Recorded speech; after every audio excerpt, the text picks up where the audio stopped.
Quand les 5 doigts d'une seule main rassemblent les peuples du Maghreb et leur histoire. C'est la puissance magique de la main de Fatma. Dans ce numéro, Patrick Boucheron invite l'historienne Emmanuelle Tixier-Duménil avant de retrouver la chronique de Manon Bril. Bonjour. La main de Fatma. Est-ce un objet? En un sens, oui. On le voit partout, en pendentif, en bracelet, en amulette. Mais avant d'être un objet, c'est un signe. C'est un signe qui est peut-être le plus universel des signes, puisque c'est le signe de la main. Ramsa, en arabe, veut dire le chiffre 5.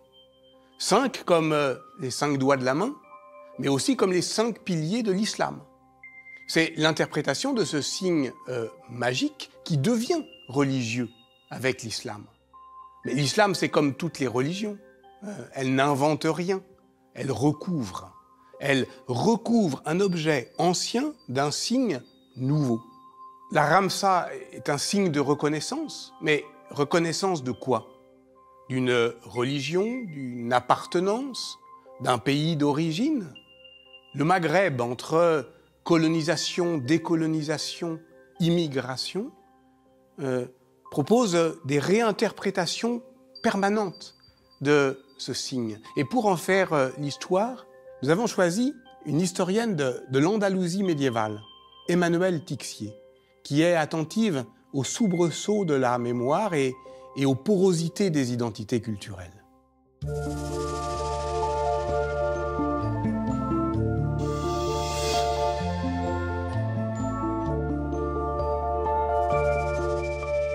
Alors ça nécessite de revenir sur le nom de cet objet symbolique, de cet objet hybride, dont nous voyons là la pluralité des déclinaisons. On l'appelle communément au Maghreb, dont elle est quasi l'emblème, une khamsa, du mot arabe qui signifie le chiffre 5, pour les 5 doigts de la main. Et elle a été également appelée, vraisemblablement par les colonisateurs au moment de la conquête de l'Algérie, à partir de 1830, la main de Fatma.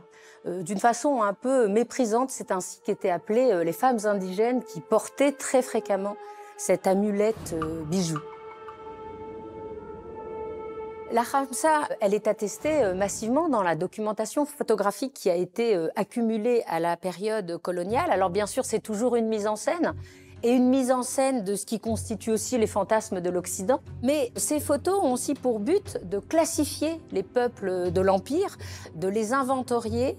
Et on sait que les ethnologues, les anthropologues accompagnent de très près les militaires. Cela nous donne ces photos qui sont encore une fois des prises de vue, mais qui révèlent la présence massive de la main de Fatma dans l'imaginaire colonial, bien sûr, mais également dans les pratiques quotidiennes de ces populations berbères comme arabes, musulmanes comme juives.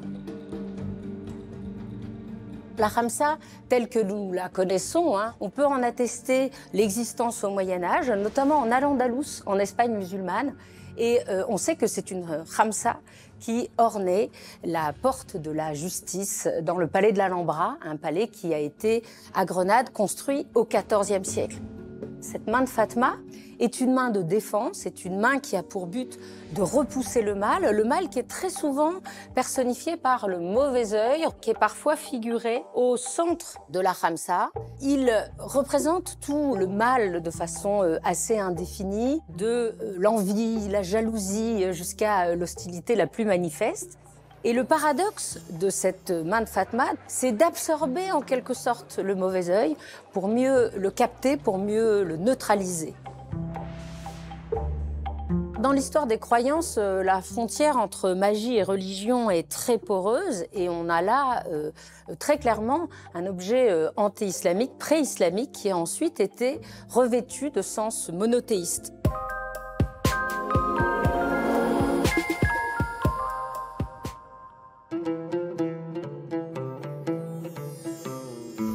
Avant d'être une amulette, un pendentif, un collier, un morceau de tissu, la main de Fatma trouve ses origines symboliques dans des croyances anciennes qui mêlent magie et religion. La main, si elle n'est pas celle de l'homme terrien qui façonne et modifie le monde, est avant tout la marque d'une puissance divine. Les témoignages graphiques des mains dites positives et négatives des grottes rupestres, comme celle du Pêche-Merle ou de Chauvet, murmurent déjà une part magique, quasi chamanique de protection. Mais elles sont encore liées aux femmes et aux hommes qui ont apposé leurs mains contre les parois de pierre. Au fil des siècles, avec l'essor des religions monothéistes, la main divine marque la destinée humaine et devient un symbole générique, puissant, qui trouve son apothéose à la Renaissance dans la chapelle Sixtine, à Rome, où la main d'Adam se rapproche de la main de Dieu. Mais la généalogie symbolique de la main de Fatma est surtout liée à la main de la déesse phénicienne Tanit, qui se retrouve dans toute la Méditerranée occidentale. À partir du 5e siècle avant notre ère, on peut voir la main de Tanit sur des stèles funéraires pour protéger le défunt, le défendre et repousser ce que l'on appelle de plus en plus le mauvais œil. Le symbole de la main de Tanit, adopté au fil des siècles par les religions monothéistes comme l'islam, est l'ancêtre direct de la main de Fatma. La Khamsa est appelée main de Fatma du nom de Fatima, la fille du prophète Mohammed. Elle est un symbole qui est pratiquement absent de l'ensemble de l'Orient islamique. On peinerait à en trouver massivement en Irak, en Syrie, en Arabie et au Yémen. Il y a véritablement un développement géographique de la Khamsa, de la main de Fatma, dans ce qu'on appelle l'Occident islamique. En arabe, Occident se dit Maghreb, c'est-à-dire du Maroc. Alors si on remonte les siècles d'Al-Andalus, de l'Espagne musulmane, et du Maroc, de l'Atlantique, jusqu'à l'Égypte. Il est intéressant de noter que cette figure, qui est la main de Fatima, la main de la fille du prophète, se retrouve également au Maghreb, chez les Juifs. Elle est parfois appelée main de Mariam, la sœur de Moïse et d'Aaron. Là aussi, c'est une figure de la protection, une figure féminine de protection. Que ce soit la main de Fatma ou la main de Mariam, et dans tous les cas, c'est appelé au Maghreb la Khamsa, parce que juifs et musulmans participent du même monde social, parlent l'arabe et aussi l'amazigh, la langue berbère. Et ce monde des Juifs d'Afrique du Nord est un monde qui a également disparu, au même titre que le monde yiddish de l'Europe de l'Est. C'est un monde qui était constitué de plus de 850 000 Juifs pour l'ensemble des pays musulmans dans les années 1940-1950 et qui est aujourd'hui, on ne peut pas dire riche, mais pauvre de moins de 10 000 personnes à peu près.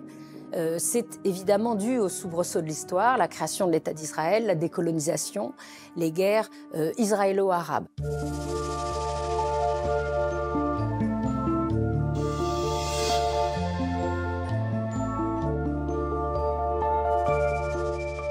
La Khamsa, c'est d'abord une amulette qu'on coud dans les vêtements des nouveau-nés, juifs comme musulmans, et depuis des siècles et des siècles, mais c'est une pratique qui existe encore aujourd'hui. La fonction de talisman, c'est peut-être en partie perdue.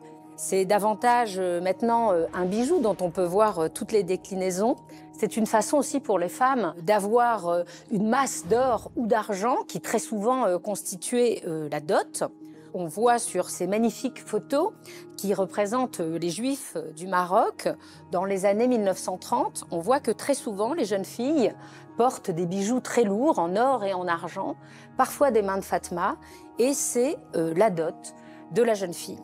Alors on voit là la preuve, l'attestation d'une culture commune de ces Juifs et de ces musulmans du Maghreb et cette appellation commune de Khamsa. C'est une particularité des Juifs séfarades, des Juifs d'Afrique du Nord, qui l'ont amené en exil en France, en Israël. Et c'est un symbole, cette Khamsa, que l'on retrouve très fréquemment, comme dans le cas de cette représentation, avec l'œil au centre et marqué Shalom. On la retrouve très fréquemment en Israël, mais elle n'est jamais un symbole ashkénaze. C'est lié toujours à cette origine maghrébine, cette identité maghrébine. Et à cet égard, la main de Fatma est vraiment l'emblème du Maghreb.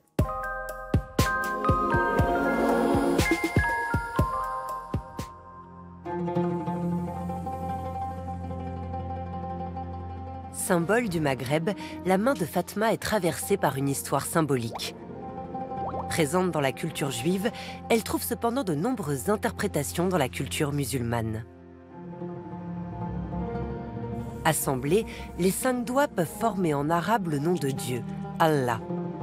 L'auriculaire correspond à l'alif, la lettre A, l'annulaire au premier lam, le médius et l'index au second lam, et le pouce au A pour finir la composition du nom de Dieu.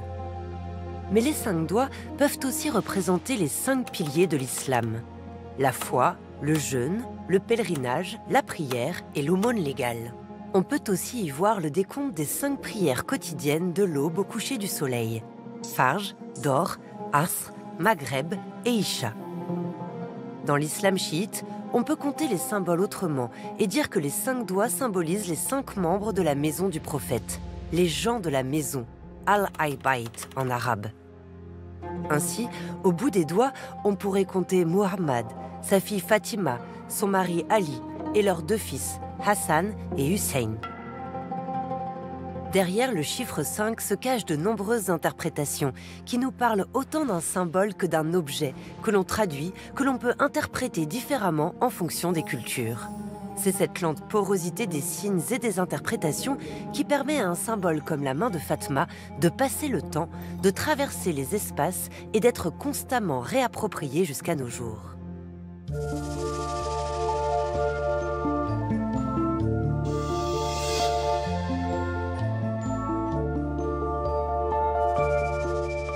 La main de Fatma, la khamsa, étant un symbole très fort du Maghreb, d'une identité culturelle, d'une identité religieuse, mais pas que religieuse, accompagne évidemment les hommes et les femmes dans l'exil, dans l'émigration hors du Maghreb, tout au long du XXe siècle. Elle n'a pas cette charge que peut avoir le voile.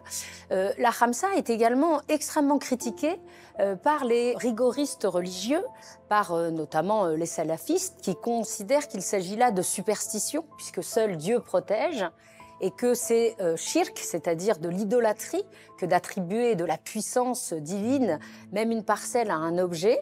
Et à cet égard, elle est tout à fait combattue par les salafistes. Mais en même temps, c'est le paradoxe de cet objet, il s'universalise, il est le symbole d'un attachement au Maghreb, à une culture d'origine, à une culture populaire aussi. Il est le symbole d'une culture des banlieues, des quartiers.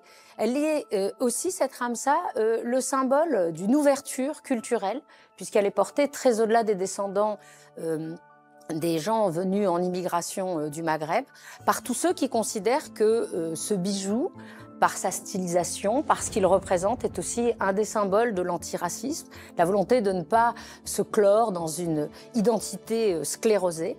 Et donc, c'est un symbole véritablement universel. Donc, plus on le combat, plus il devient universel, et c'est peut-être la puissance de cet objet qui se réinvente au gré des contextes. Un objet quasi hors sol, puissamment lié au Maghreb, mais également universel. Et ça, c'est peut-être aussi puissant que la magie.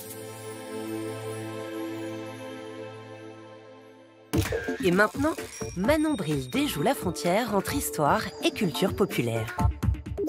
La communauté maghrébine, arrivée d'abord en France comme force de travail, est naturellement venue avec sa propre culture. Des décennies après, les ethnologues comme Slimane Touhami s'intéressent à comment certains des traits de cette culture ont fait l'objet de redéfinitions sémantiques, et c'est le cas de la main de Fatma. Si la signification originelle de protection s'est maintenue dans les foyers, on en trouve d'autres qui tranchent avec la tradition. La main de Fatma est devenue un motif stylisé sous la forme de bijoux extrêmement portés. Si aujourd'hui les adultes la voient toujours comme un signe protecteur, c'est beaucoup moins le cas des jeunes qui l'arborent en pendentif, dans la volonté à la fois de se distinguer, mais aussi de signifier leur appartenance à un groupe. Il est par ailleurs notable que ce ne sont pas que les enfants des migrants maghrébins qui la portent, mais aussi tous les autres enfants des quartiers populaires, non pas pour signifier leur identification à un groupe culturel, mais à celle d'une condition sociale marquée par une forte mixité qui caractérise les banlieues, à l'instar de la casquette des ouvriers dans les années 30. Un phénomène qui se traduit par un succès du motif en bijouterie, car rares sont les boutiques qui ne proposent pas de main de Fatma. Et du coup, évidemment, plein de gens l'achètent sans en connaître la signification, ni y voir une appartenance sociale, la rendant ainsi totalement mainstream. Bref, un motif qui peut sembler mineur, pourtant symptôme manifeste de l'acculturation.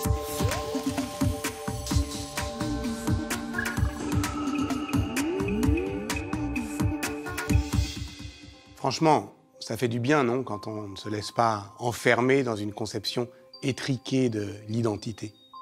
Eh bien non, n'en déplaise aux salafistes, mais aussi aux fanatiques du combat laïque, la main de Fatma n'est pas un signe ostentatoire religieux. C'est un signe, oui, mais qui s'est constamment réinterprété au travers des âges, depuis une croyance populaire, magique, jusqu'à une reconnaissance d'une origine, le Maghreb. Mais la main de Fatma peut aussi nous parler d'un monde à venir, d'un monde où l'on décidera enfin d'affirmer un universalisme qui n'est pas un universalisme de surplomb, qui serait comme l'ombre portée de l'occidentalisation du monde, mais ce que le philosophe sénégalais Souleymane Bachir Ndiaye appelle un universalisme latéral. C'est ce qui prend en compte la pluralité des mondes. On doit le lire aujourd'hui et je vous conseille notamment la lecture de son livre d'entretien avec Jean-Loup Hamsel qui est paru en 2018 et qui s'appelle « Enquête d'Afrique, universalisme et pensée décoloniale ». À la semaine prochaine.